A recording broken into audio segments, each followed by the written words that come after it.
Consider supporting Archaeo-Scope on Patreon for as little as $1 per month. Link available in the video description. Thank you.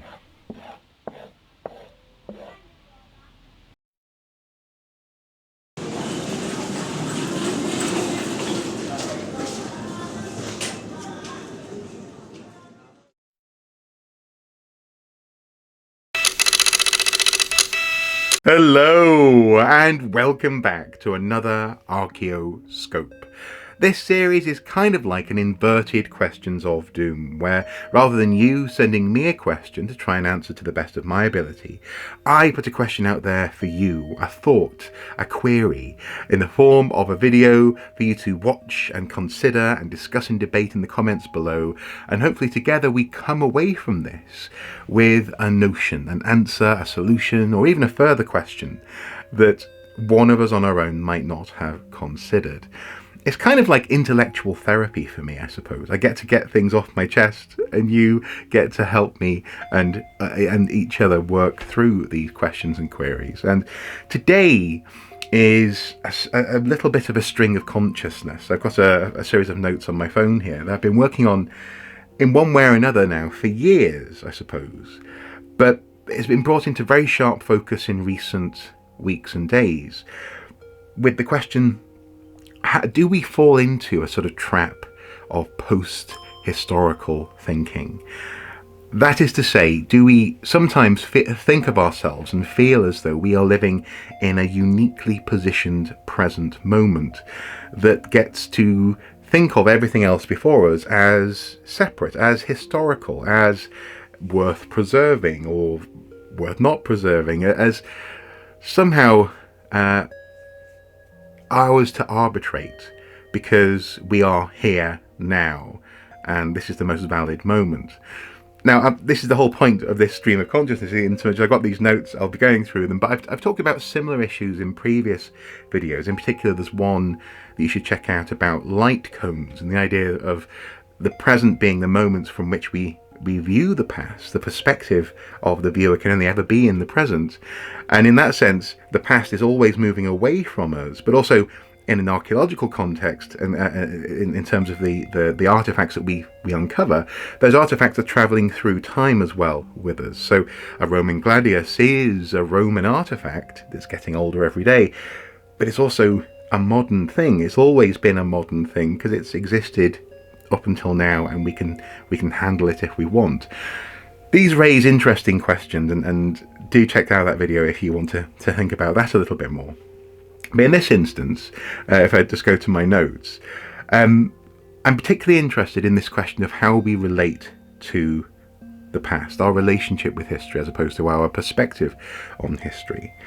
The origins of history in a European context come from ancient Greece. Herodotus, etc., 5th century BCE onwards, formed what we would think of as history, broadly speaking, from a sort of a storytelling perspective, gathering bits of information about the world around us, talking to people who explore the world. It's sort of like a geographical, historical notion of context forming by listening out for stories about places that maybe the author has never been to before. This obviously developed with the need to have solid sources, comparison, secondary and tertiary sources, and a growing narrative sense of the past, sort of grand arc of the human story. And ultimately, all declarative statements, I think including this one, are based on an experience of the past, no matter how brief. I am able to state this because I formed an opinion that I've previously had, if that's what I mean. So we rely on our relationship with the past to form notions of the present in a very real way. I mean, for example, when I wrote these notes, our Prime Minister Boris Johnson had just, Alexander de Pfeffel Boris Johnson had just compared Ukrainian resistance to Russia to the bravery of voting for Brexit. You can decide on the appropriateness of that, but we all do it. We always use what's happened to sort of talk about the present. And to greater or lesser extents, it can be useful or divisive. The concept of history, I think, is an interesting one, because it's not actually the common notion of what history is. People often think about history as a collection of dusty things, facts and figures, and to a certain extent, I suppose, a nostalgia that comes about surrounding those facts and figures. Merry old England, or the height of the wonderful Edo period in Japan, or tremendous developments in the Aztec Empire. We think of those things as facts, and then we attach emotions to them, often with a sort of a nationalistic twinge as well. So in the UK, people often think about the Second World War, and along with that comes a certain series of emotions. These fixed things in our minds are emotionally powerful and present and vibrant, and this is often why people like history and like their national history, because it gives them a sense of, me, I did that, well, I was part of that, sort of, because I was born here.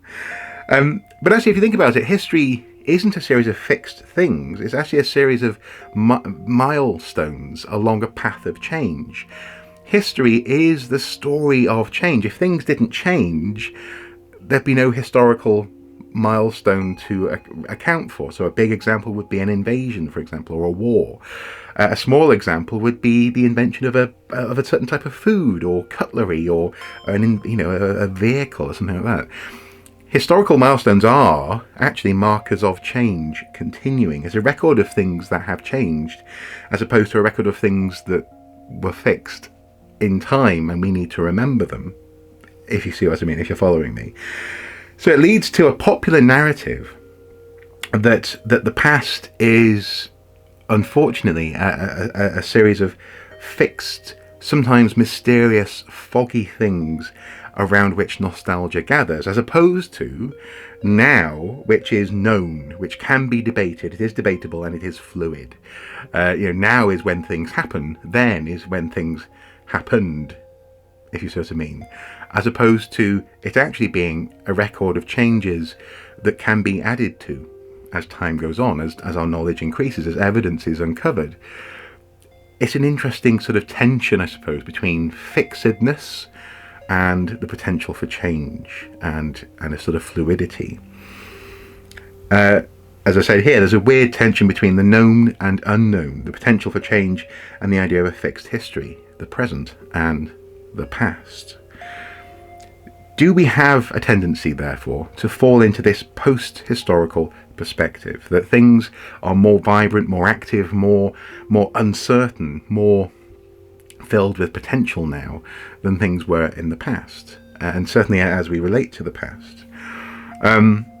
This sort of comes out in popular discourse in day-to-day life, for example in this country, when it comes to our relationship to old buildings. So at the moment, the Houses of Parliament, the House of Commons, the House of Lords, a couple of other buildings, Queen Elizabeth Tower, Big Ben, have been undergoing an ongoing program of restoration and repair, which is costing billions, and is costing even more actually because government insists on sitting in the building for as long as possible as these wiring and masonry and refurbishment operations are taking place, all because of the notion that this building, which was only built in the 1840s, 1850s, that this building is the mother of all parliaments, and it needs to be preserved and it needs to be treasured and cherished.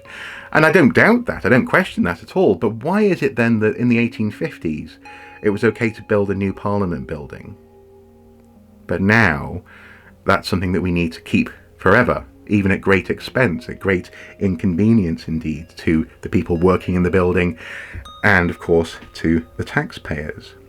At one point it was new, now it happens to be old, but for some reason, because it falls into that category for us, we consider it to be sacrosanct, untouchable, worthy of absolutely saving. Similarly, I would say I've grown up, since the late 80s, early 90s, with a sense of there being a fixed Western stability, a sort of post-Second World War normalization of national boundaries, economic systems, political range, what the extremes are and what they aren't, that actually in recent years has been absolutely turned on its head. We are currently living through a war in Ukraine, for example. We have seen the extremes in politics rising to great prominence in the past, certainly in the past 6 or 7 years in this country, both on the right and, in that sense, the left. It's this relationship, I say, between a fixedness and a story we tell ourselves, and the potential for imminent, vibrant change that is, I suppose, the very stuff of history, the very stuff of modern life.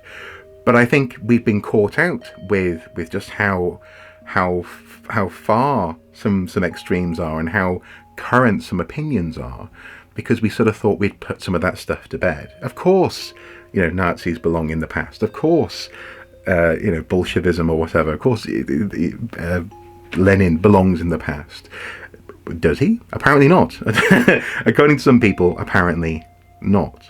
And so, of course, in that sense, we are seeing very passionate discussion, shall I say, surrounding this notion of revisionist history, of the so-called culture wars.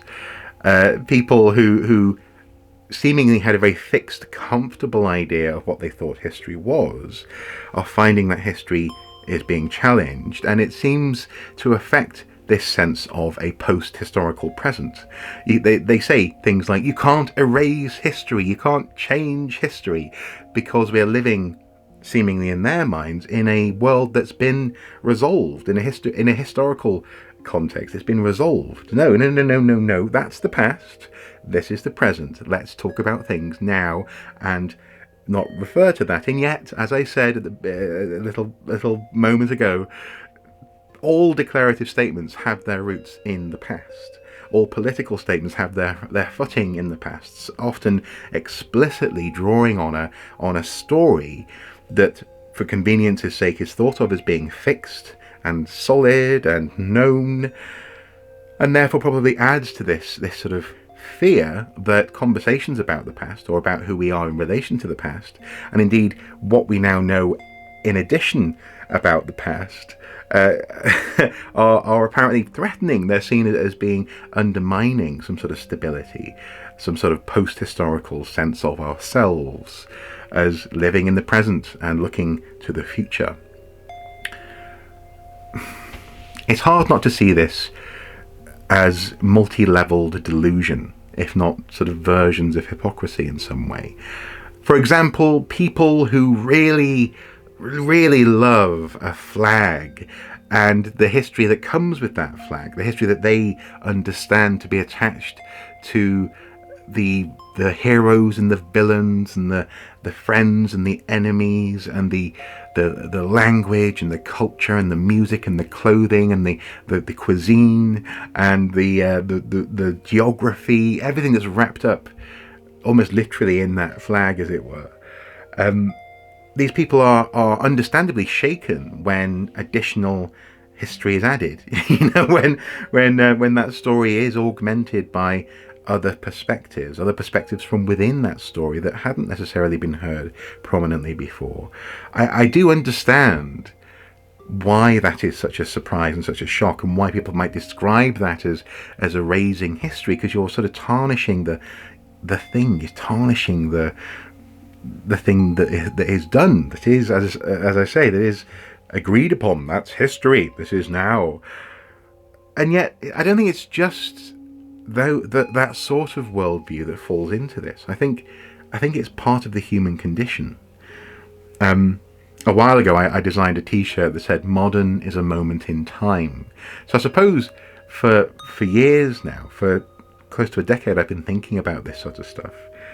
But in particular, the breakout of war in Ukraine, and of course there've been things like Kosovo and other things in my lifetime that should be present in our minds. but this really reminded me that anything can happen in that sense, and to have a fixed sense of the present based on a notion of the past is opening us up to all manner of vulnerability. There's a reason that Caesar crossing the Rubicon was so surprising. The die is cast. He broke with tradition and formed a new historical narrative in the present, as it were. That fizzling human vibrancy is here today. In many ways, the audacity of what Putin has done in and with Ukraine is, in some ways, I think, taking advantage of this trap that we fall into, this notion that the present and the near future can more or less be expected to mirror our idea of what the past is telling us about ourselves. It's a comfortable thing. It's a safety blanket, psychologically speaking, that is vulnerable to being torn apart if someone has the belligerence to turn that on its head. I mean, a less extreme example comes from Kenny Brophy, the wonderful Dr. Kenny Brophy at the University of Glasgow, who tweeted, "Stonehenge is no longer a Neolithic monument. It is a pop culture phenomenon." And I think he went on to write a blog post about it. I'll link to it below. And again, it just highlights that this tension between the fixed historical notion of a place and its current potential. And lots of people went on to sort of to point out that actually it can be both, and it is both. In a very real way, Stonehenge only continued to exist in some form over the centuries because people kept on adopting it and re-adopting it and reaffirming its place in the landscape for themselves, often through a vaguely understood notion of an attachment to history and who they were in that moment, but also because they assigned their own meaning to it as time progressed.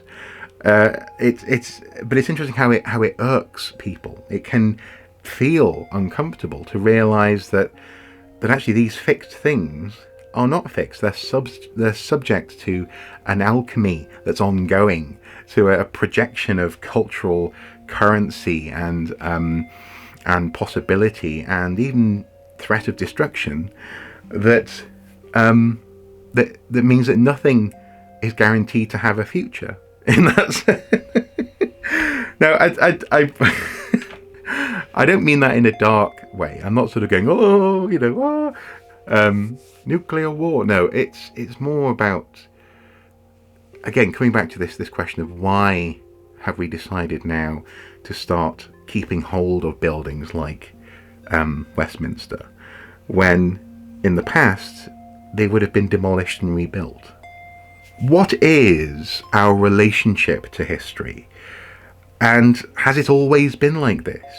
Modern is a moment in time, but have we always been in a succession of moments that hold the past as being done with and fixed, and now is the only real time when current negotiations about who we are and what we are and what we're allowed to say occur? Have we always disregarded potential evidence from our histories? Have we always held on quite so tightly to vestiges of our past? I would say we haven't. If you look at the Reformation, for example, in this country, the number of huge abbeys and cathedrals and churches that were demolished in this country really demonstrate a vibrant, if you want to put it that way, reassessment of a relationship to the past. It wasn't a listed building in that sense, even though today places like Fountains Abbey are absolutely treasured and we attempt to hold them in a fixed place in relationship to us as people in the present observing a storied and precious past. I don't know, am I arguing that we shouldn't care about artifacts and buildings? I don't think so.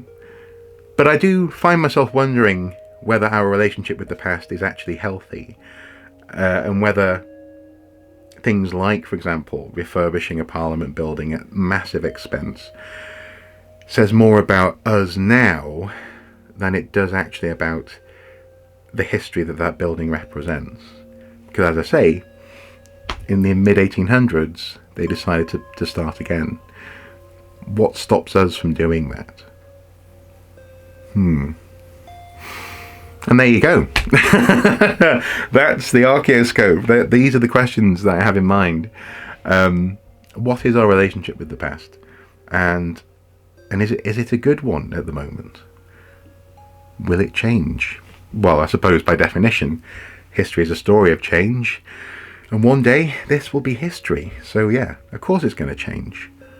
But should it change sooner rather than later? Anyway, guys, do have a think. Comment below. Let's have a conversation about this. I am curious. It's not remotely anything I have a fixed opinion on. As I said at the beginning, it's very much a stream of consciousness, a series of thoughts and questions, and I'd love for you to add to them below. So please do. Until next time, do take care. Bye-bye.